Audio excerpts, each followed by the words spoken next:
If you have a real problem, brainstorming is a good way to come up with a solution or two. As the name suggests, the idea is that you storm on the neural pathways through the brain to pick a lot of thoughts quickly and intuitively.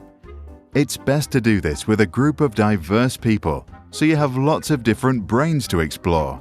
This leads to the creation of more ideas and maybe new solutions. Before you start, make sure you solve the right problem. Einstein said, to solve a problem, I would spend 55 minutes defining the problem and then 5 minutes solving it. Tina Seelig, a well-known professor on creativity, teaches to define a problem by reframing the question. For example, by simply asking why. Say you brainstorm ideas for a birthday party for your mum. You can ask, why do we organize birthday parties? You might then realize that we do them to make people feel special. Then ask, how can I make my mum feel special? Now a totally different idea might come up. Once you define the real problem, start. Here are 3 ways. Guided group brainstorming. First, get some markers and a whiteboard or some post-it notes. Then invite the participants. These are your brains. Company bosses, teachers or other authorities are advised to stay outside or facilitate. Their authority can intimidate shy people from speaking up.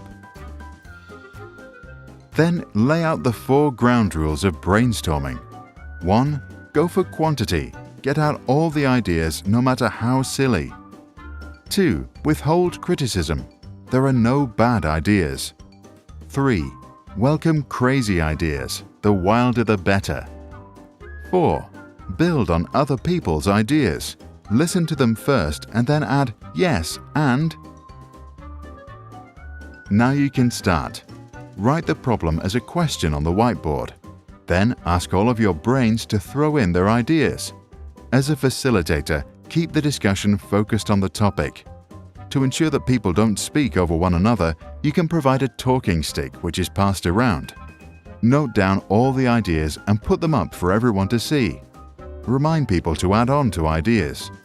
If Anne thinks of, let's build a cool umbrella, Jay can say, yes, and let's make it one that flies too. If someone did kill a good idea, the facilitator can always bring it back to life to throw it back on the table. At the end of the session, see if there are 2 ideas that can be combined. In brainstorming, the slogan is 1 + 1 = 3. Then let the team vote to know which are the most popular ones.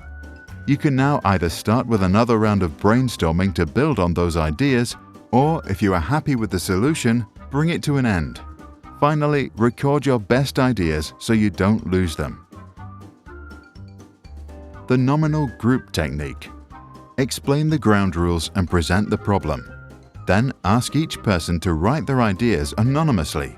Then collect the ideas and let the group vote on each idea. The top-ranked ideas may be sent back to the participants or subgroups for further brainstorming. For example, one group may brainstorm on the form of a product, while the other focuses on the technical features. The group passing technique. Let people sit in a circle, explain the rules, and present the problem.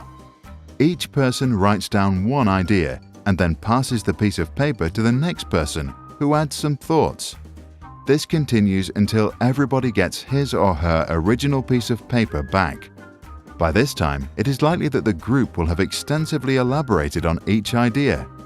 Let everyone explain their evolved idea and write each one up. You can then let the group vote. If you want to brainstorm by yourself, give it a try right now. At the end of this scene, we will present you with a problem. Once you get it, write 5 ideas in the comments below as fast as you can without much thinking. This unlocks your creativity and gets you past mental blocks. After you are done, read the comments from the others.